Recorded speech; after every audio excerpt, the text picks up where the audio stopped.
Okay, so today we're going to look at confidence intervals for means, day 2. So things that you need to have out. You need to have your formula sheet out, your green version, or whatever color it is, purple sheet out, and you need your calculator. So make sure you have all 3 of these handy, so because I'm going to be referencing all of them. This one really just because we're going to do some examples. I'm going to show you where the t distribution that we talked about yesterday is, and then this to do stuff in the calculator. So, as I mentioned yesterday, remember, we're going to be using t distributions a lot. We use a t distribution when we don't know the true population standard deviation. So there's a couple properties of the t distribution that you kind of need to know. It corresponds to any fixed number of degrees of freedom. It's bell-shaped, symmetric, and centered at 0. Each t curve is more spread out than a z curve. This one's as the degrees of freedom increases, the spread of the t curve decreases. And as the number of degrees of freedom increases, the t curve gets closer and closer to the z curve. This is like the one that's the most important. That's kind of what that picture showed yesterday, where the closer you get, your degrees of freedom increases, the closer you get to that normal distribution. So, since t curves are wider than z curves, we must go farther out than 1.6 standard deviations to capture our 95% confidence interval. So how do you find a t critical value from the t table? So if you have degrees of freedom of 20 and you want 95% confidence, what t critical value should you use? So if you get your formula sheet out, the third page is that t critical value distribution. So it's on the front of the third page. So we've been using this page that's got the z's. Now we're on t's. See, it says t star. So your degrees of freedom is 20, so they're along the lines here. We want a 95% confidence. So down at the bottom, I look at the 95% column, go up to 20, and I get 2.086. So that's going to be our t critical value. So the one thing that you need to remember is that the degrees of freedom is always n minus 1. Okay, the reason we subtract 1 is because you're kind of assuming that maybe there's an outlier in there, or some sample maybe went wrong. So if I'm looking at a t critical value, so 95% confidence with my sample size is 10, my degrees of freedom is 9, so I'm going to go in the 95% column and go all the way up to 9. So 2.262. So t star is 2.262. By B, my degrees of freedom would be 24. So now I'm going to go to the 90% confidence, go up to 24, 1.711. T star will be 1.711. 99% confidence with a sample size of 100. My degrees of freedom is 99. Now here's the problem. 99 is not on here. I'm looking at 99% confidence. 99 is not on here. It goes 100, then it goes 80. So, do I round up or do I round down? In order to make your interval give yourself more leeway, you end up rounding down. So I'm going to go I'm going to round down to 80, which is 2.639. So T star is 2.639. So remember, if it's the degrees of freedom is not on the table, always round down. It basically just gives you a wider interval, gives you more leeway. So more of what you're going to do with means is you're going to do a one sample t confidence interval for mu. Instead of a z, you're mostly going to do a t. Proportions are always z's, but means can be z's or t's, depending on if you know the population standard deviation or not. But setup's the same. So first condition, remember we always want to check our conditions, is that it's a simple random sample or random sample by the central limit theorem. So we could say, therefore, our sampling distribution is approximately normal by the central limit theorem. They could always tell you that the population distribution is normal. It's an either or. If sigma is not known, then we're going to do a one sample t interval for mu. And then 4 will still be mu equals the true mean, whatever, whatever. The formula, however, does stay the same. You're still using x bar plus or minus your t critical value, but this time you're using s instead of sigma, and then divided by the square root of n. So keep in mind that the t critical value depends on your confidence interval, confidence level, and the degrees of freedom.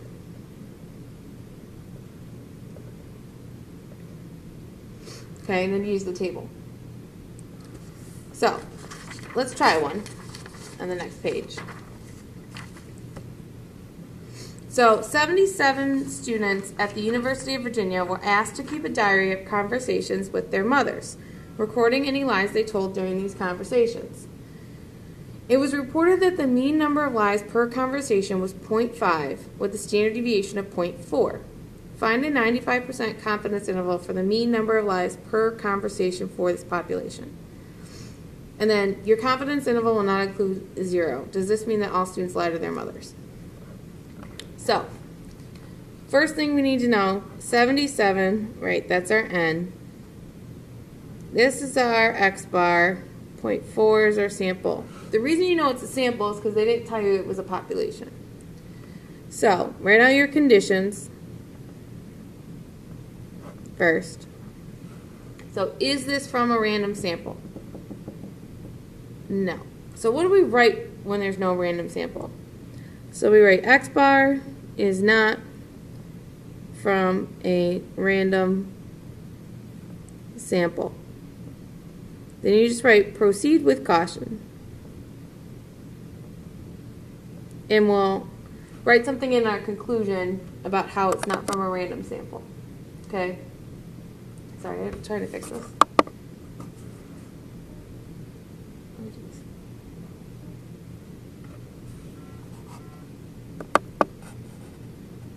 I don't know why it's not focusing. Come on. There you go. So just write proceed with caution, and then we'll talk about it later in the conclusion. Now, do we have the central limit theorem? Yes. 77 is greater than 30. Therefore, our sampling distribution is approximately normal by the central limit theorem. Now, what interval are we doing? Because we don't know the population standard deviation, we're doing a one sample t interval for mu, a mean. And then 4, mu is the true mean number of lies per conversation for this population. Again, it will probably be somewhere in the problem that you find out what mu is. Okay, let's try our testing. So because it's a t, you got to give me a little bit more information. So we're going to do x bar is 0.5, s is 0.4, n is 77. Now, here's your thing. You have to give me the degrees of freedom first, which was 76. Then you have to write your sentence about your t critical value. So we're doing 95%. So 95%, and you can just write CI for confidence interval, gives us a t star of, now I gotta look it up. So degrees of freedom is 76, 95%. So if I go to 95%, 76 isn't on here. I'm going to round down to 60. And I get 2. So T star of 2. So then plug in your formula. So 0.5 plus or minus 2 times 0.4 divided by the square root of 77. Now, just like we've been doing, you can do this in the calculator. The test that we've been working with, yesterday you did Z interval, today you're doing T interval. So it's test 8, T interval. Okay? And again, it'll tell you to do data or statistics. Data is only going to work on the last one, only if I give you a list of data. For now, you're just going to do stats. So X bar here is 0.5. C says S of X, 0.4. 77, and then 0.95.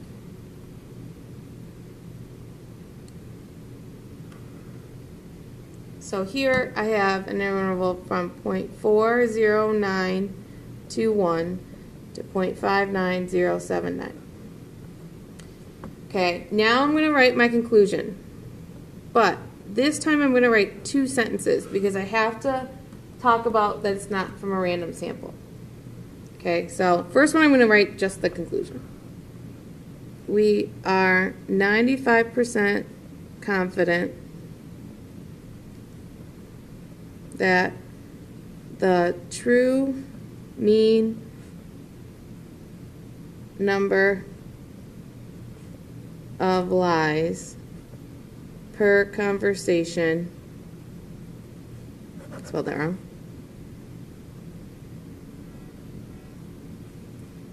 is between 0.409 and 0.591 lies. However, this was not from a random sample. Therefore, we are concerned about the validity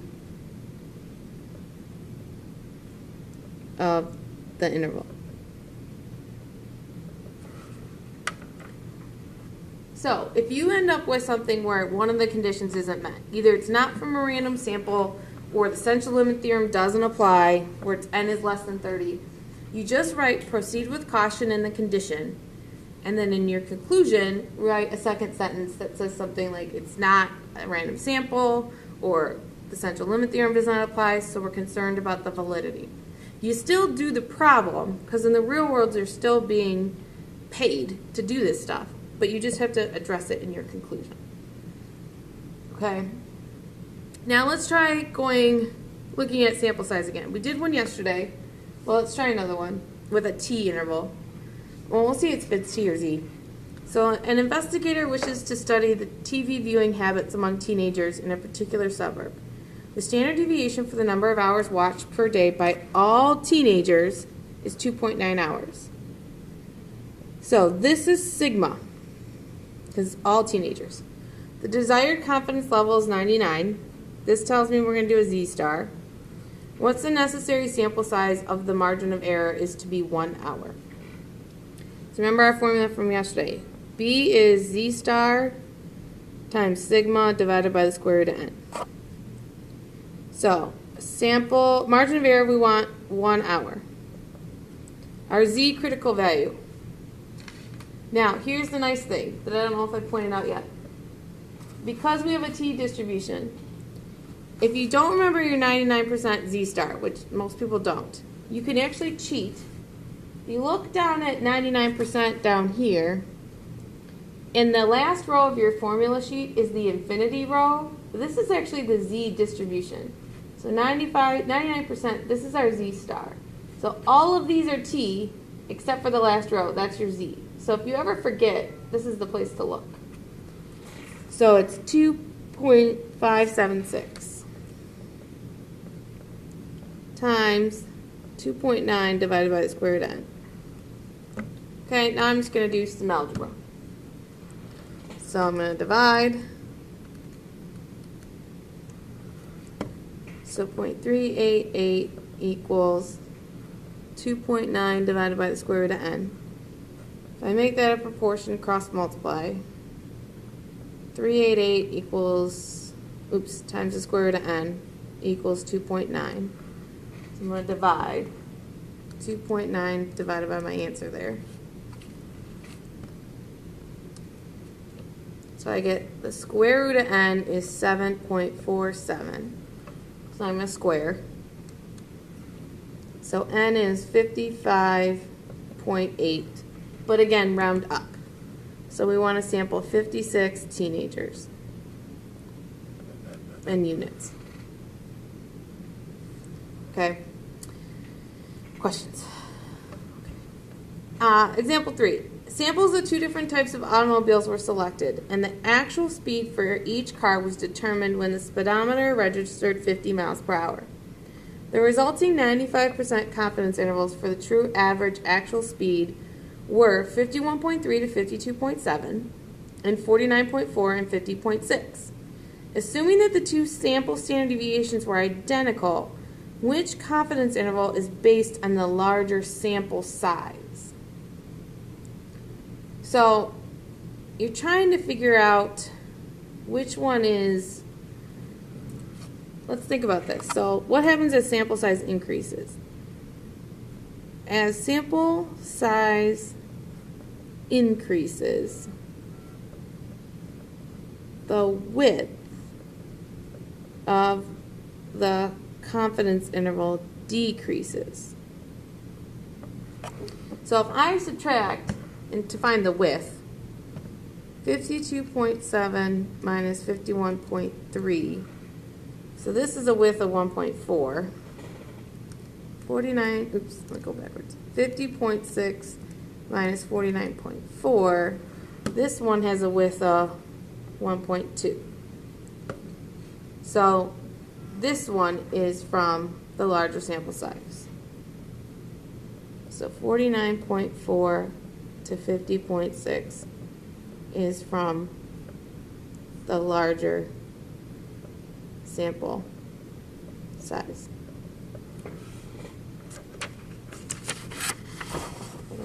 You guys can see it. So if you get a question like this, make sure you figure out the width of each sample size. And then remember, as sample size increases, the width of your confidence interval will decrease because you're getting more accurate. So then that's how you know that one's from the larger sample size. Okay. Now, what happens if we looked at, okay, not a random sample. What happens if I don't have central limit theorem, but I give you data? So there's a third reason that we can put for number 3. So when your sample size is small and data from the sample are provided, you must graph the sample to see if it could be a normal distribution, unless you are specifically told that the population is already approximately normal. What graphs could we use? Well, we could use a histogram, we could use a dot plot, or a box plot.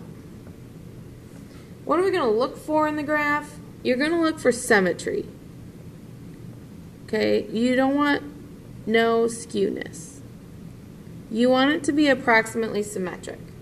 So in your conditions portion of the test, you must sketch and label the graph and make one of the 2 statements. I have a small sample size, however, based on the graph, it is reasonable to assume the population is approximately normal. This is when you have no skewness.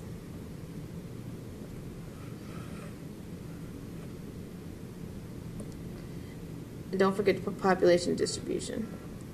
Or you could say, I have a small sample size. Based on the sample, it is questionable to assume that the population distribution is approximately normal. And then again, I'm concerned about the validity of this testing, but we'll proceed with caution. Or you can separate that and put proceed with caution in condition 3 and then write the validity in your conclusion. So let's try one so that you can see kind of what it would look like. So suppose a random sample of students at a particular SAT review location were selected and their improvement in SAT scores were calculated. Construct a 99% confidence interval to estimate the true mean improvement of students at this school. Does this interval give evidence that the students in the school are improving their scores? So here's our improvement. So the first thing is your conditions. So was this from a random sample? Yes. X bar is from a random sample. Now, I only have 8 people. So n equals 8, which is less than 30. So now we gotta do a sketch. So get your calculators out. I'm gonna put everything in list 1. So 50, 110, 20, 140, 80, 70, 70, 40. Now, I'm going to use a box plot. I think box plots are the easiest to see, and they're the easiest to sketch, really. So, I'm going to turn my scatter plot on, go to a box plot. Oops. You want the one with outliers. List 1, zoom 9. Oh, probably have something in here. No. Oh, turn it on. Zoom 9. So there's my box plot. Now, you need to give me a sketch with a scale. So again, you can hit the trace button and that'll kind of show you where everything is. So the min was 20, 45, 70, 95, 140. So it's fine if you want to just name those as your things. So 20, 45, 70, 95, 140. Oops. So give me somewhat of a sketch. What I don't want is just a random box plot with nothing below it. Now, do you think this is approximately symmetric? Do you think it looks pretty symmetric? It's a little skewed, but not overly skewed. So I have a small sample size. However, based on my box plot, there is little skewness, so it's reasonable to assume the population distribution is approximately normal. Now I know this is a lot to write, but to be honest, they're going to give you very few of these. I mean, maybe I would give you one on a test, but I'm not going to make you do this every single time because it is a lot of work. So it doesn't show up a ton, but you still need to know what to do when you get it. So 3, because we don't know the population standard deviation, we're doing a 1 sample t interval for mu, and then 4, I'm squishing it in there, mu is the true mean improvement in SAT scores. Okay, now normally when you do this, you're given like a whole sheet of paper to work with, so we're just kind of squishing it on here. Okay, for our testing. Now, we weren't really given any stuff to begin with because we were given the data. So this one's kind of nice. If you go to your test, when you do your t interval, and that's one reason why it's t, because we're using the data. You go to your t interval and you go to the data section, then you can say, okay, I'm in list 1, frequency, confidence level, we are doing 99%. And once you calculate it, it will spit out all the statistics for you to write. So if you're given data, it's easy to just put in list 1 and then go from the calculator. So here's our interval, which we're going to put last. So X bar was 72.5. S is 38.45. We also need a T-star. So 99% confidence interval gives us a T-star of, let's find out our degrees of freedom. We have 8 people, so it's 7, because N is 8. So 99% confidence, degrees of freedom is 7, so 3.499. So it's weird that you do like the stuff in the calculator first, but it gives you all the information you want. So now do your formula. So 72.5 plus or minus 3.499 times 38.45 divided by the square root of 8. Then write your interval. 24.925 to 120.08. Honestly, this stuff, the conditions is the worst part. Now, write your conclusion. So, we are 99% confident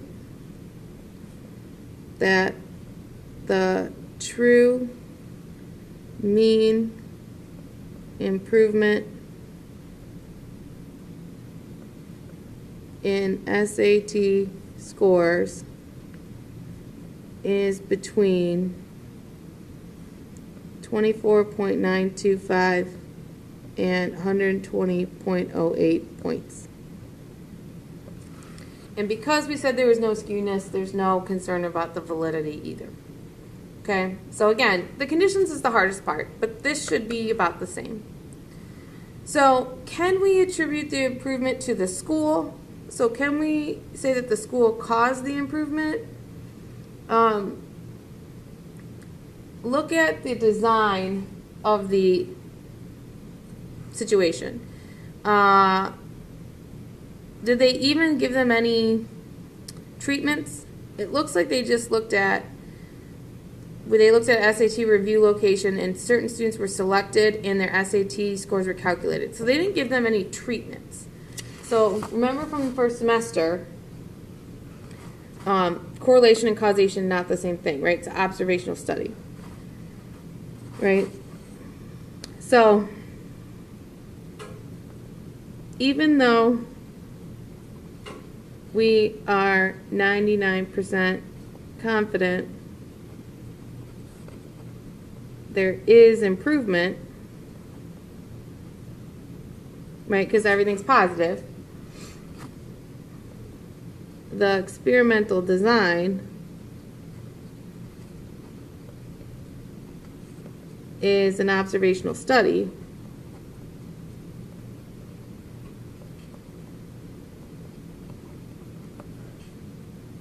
Because of that, we cannot conclude cause and effect. So a cause and effect relationship. So, relationship. As you're looking at these problems, we can ask you some stuff from first semester because it kind of puts everything that we've been doing together. Like, this whole question right here encompasses everything that we've been talking about in this whole class. We talked about random sampling. How do you create a box plot? How do you look at a box plot? Does it look normal? This is second semester stuff. Then can we do cause and effect?